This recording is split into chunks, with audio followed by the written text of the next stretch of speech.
Caddis Maximus here, this time with a quick comparison of RoboGrip directional pliers versus ChannelLock pipe pliers. I wanted to do this as a quick addendum video because I was in gross error not properly demonstrating the RoboGrips and the fact that they are a directional set of pliers. And I got quite a few comments about that, and I did want to mention I certainly welcome all sorts of constructive criticism, but just a tirade of explicatives and I'll just ban you from the channel. Which is kind of surprising. There are some people who are pretty upset about that. So I am just making this video to reiterate that and then compare them to what I really like to use when I'm using quote-unquote either directional or self-clamping or cam-type clamping pliers. And the nice thing about the RoboGrip is that they have a nice wide range and then they can be used for lots of more normal type of plier operations where pipe pliers such as these ChannelLocks, which are actually based on a Utica design that ChannelLock bought out. So here's the ChannelLocks, and actually the Uticas are the original of this style, and when they were made we can see that they indeed had them patented, but ChannelLock bought out Utica.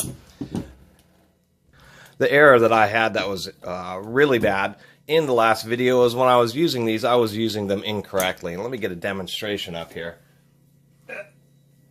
We have a different drill that's a little easier to manipulate on camera. It's also not a small drill, but it's designed differently. So my error when I had used those RoboGrip pliers before was not paying attention to the fact that they're directional. And so when I was using them inappropriately. Although what's nice about them is that you can grip and that they will still work pretty well. But the issue was that you need to put your force on this handle, the one that said RoboGrip, the one that operates the lower jaw. So really to tighten this, I need to have it upside down. And then the idea is once you grip and get some force, then as you put increasing force on, the cam action causes the bottom jaw to really grip tightly. And then I didn't notice, but if you really look closely, you can see the teeth are actually pointed in a particular direction to help facilitate that action. But even in this experience, I still have to squeeze pretty hard. If I let off a little bit of pressure, I'm under tension now. This pipe is getting tight. And if I start to let off, it just releases. You still have to grip these pretty tight, even using them in their proper directional, in the proper direction. You still have to keep quite a bit of grip force. And the reason that caused me concern is because I'm used to these types of ChannelLocks here when I use a pipe plier. These are very steep, so when you have them in the pipe, it wants to roll this bottom jaw, and you can see how rounded it is.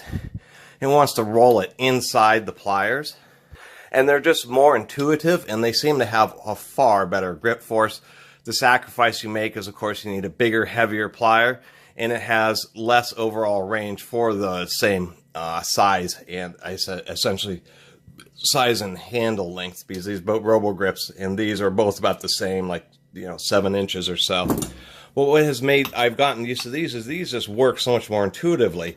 If you have them in the wrong direction, it's just real obvious. They just slip and scrape it up. When you have them in the correct direction, you don't have to use a lot of grip force. As soon as you lock it up, you can literally, now you can see that I am just turning. I'm holding the bottom handle, and we're getting that pipe to still turn. And that's what I was meaning, is I like the RoboGrips, but there's a huge difference between RoboGrips and a pair of these where you can just grab onto the pipe, and once you have tension, you don't even need to touch that other handle. The RoboGrips do not work like that. These RoboGrips, if I'm putting this under a lot of tension here, and then I release, it snaps back up, and part of that's the spring tension, but they definitely don't have as steep an angle as what these do. And then these are the ones that I've always used. These, they'll either turn the pipe or they'll machine out such a huge groove that it'll ruin the pipe. And so that was kind of the addendum and comparison I wanted to do real fast here, is to show the difference between my experience with the RoboGrips. I was actually putting quite a bit of force handles in there, really good. But there is a difference between the RoboGrips and actual pipe pliers, because actual pipe pliers just work exactly as you expect them to. You just put them on, get them in there. When you want to break it, boom, just like that. What we can't see now, but look at that. Just one finger. No problem. So anyway, that was just a quick addendum to address my inadequacies of the previous review. I am a tool cat, but have made no claims to my level of intelligence, and I really appreciate everybody giving me constructive criticism, particularly a viewer named Marcel, who really does very well written and referenced comments. Anyway, once again, thank you so much for watching. Please subscribe. Catus Maximus out.